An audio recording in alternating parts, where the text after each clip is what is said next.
চাচা মুমতাজ, তোমার ঠিকানা কিন্তু জাহান্নাম, অতএব ভেবে চিনতে ভাবিয়া করিও কাজ, করিয়া ভাবিও না। মুমতাজুল ইসলাম নামক ব্যক্তি থেকে সকলে সতর্ক থাকবে।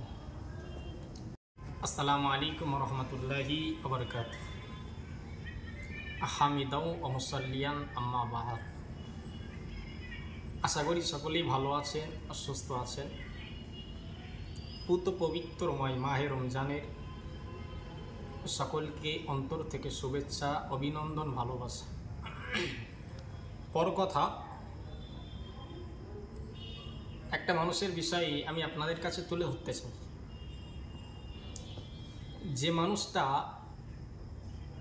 প্রথম দিককার, তার একটা পেশা ছিল এটাই যে সে রাজমিস্ত্রির কাজ করত। যদিও বা হাদিস পাকের মধ্যে বলা হয়েছে লা তাহকিরান্না মিনাল মা'রুফি শাইআ, কোনো কাজকে, কোনো বিষয়কে তোমরা তুচ্ছ এবং তাচ্ছিল্য করে উড়িয়ে দিও না।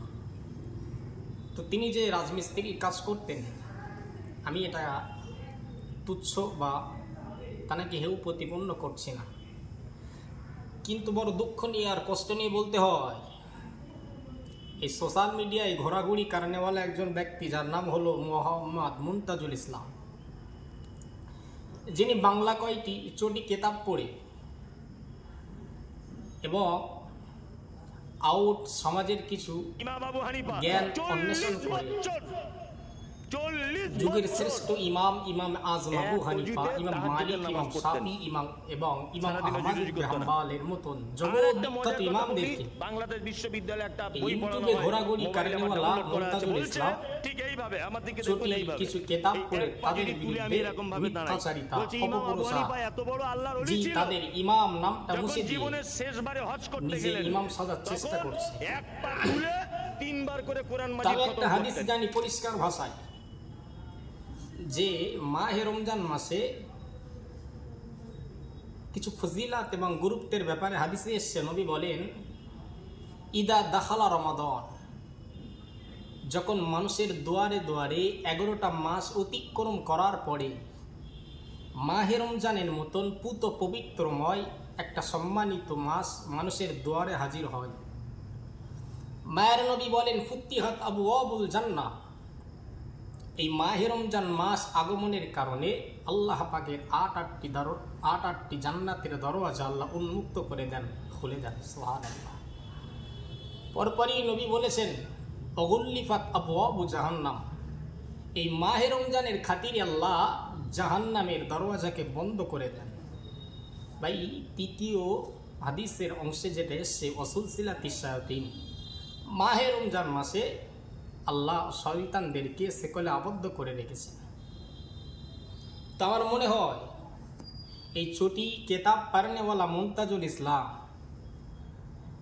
মাহে রমজান মাসে তো শয়তানদেরকে বেঁধে রাখা হয়েছে, কিন্তু আজও এই রমজান মাসে কোন হাফিজ সাহেব কেমন তারাবি পড়াচ্ছে, কোন ইমাম সাহেব কি করছে, কোন মাওলানা কোন জায়গাটায় একটু স্লিপ অফ টার্ন হয়েছে, একাধিক জায়গায় আলেম ওলামাদের পিছনে এবং বড় বড় ব্যক্তিদের পিছনে মিথ্যাচারিতা, নোংরা, কুৎসিত, অপপ্রচার এই মুমতাজুল ইসলাম অহরহ বহাল তবিয়াতে দ্বারা করে যাচ্ছে। তবে এই মানুষটাকে উদ্দেশ্য করে আমি একটা বার্তায় বলবো, তুমি যে নিজে ভাবছো যে হামসে বারা কই নেহি, আমার উদ্দেশ্য কেউ না, এই যে কথাটা তুমি ভাবছো, এই কথা ছিল নমরুদের, ফেরাউনের, সাদ্দাতের, সবার ছিল। কিন্তু নবী মোহাম্মদ রসুলের আদর্শ কি জানো? নবী বলেন, কিয়ামতের দিন আল্লাহ আমাকে হাউজে কাউসারের সেই কূপ আমাকে দান করবেন, সেই হাউজে কাউসার আমাকে দেওয়া হবে, কিন্তু এতে আমি নবী, আমার কোনো অহংকার নয়। মায়ের নবী জানে রহমত এটাও বলেন যে আমি মক্কার সব থেকে সম্মানিত বংশে, কুরাইশ বংশে জন্মগ্রহণ করেছি, এতে আমি নবী, আমার কোনো অহংকার নাই, কোনো তাকাব্বুরি নাই, কোনো বড়াইত্ব নাই, এতে আমি নবী আল্লাহর দরবারে কৃতজ্ঞতা আদায় করছি।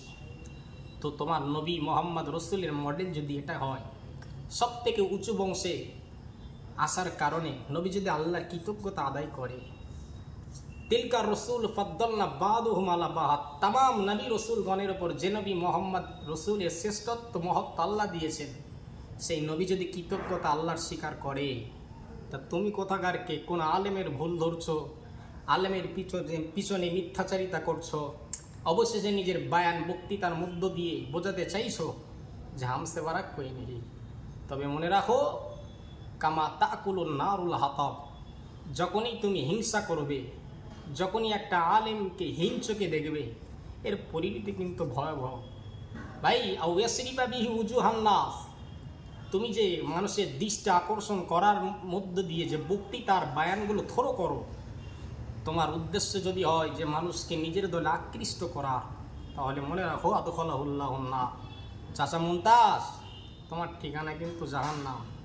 অতএব ভেবে চিনতে ভাবিয়া করিও কাজ, করিয়া ভাবিও না। সকলে ভালো থাকবেন, সুস্থ থাকবেন। এই মুমতাজুল ইসলাম নামক ব্যক্তি থেকে সকলে সতর্ক থাকবেন। আসসালামু আলাইকুম রহমতুল্লাহ।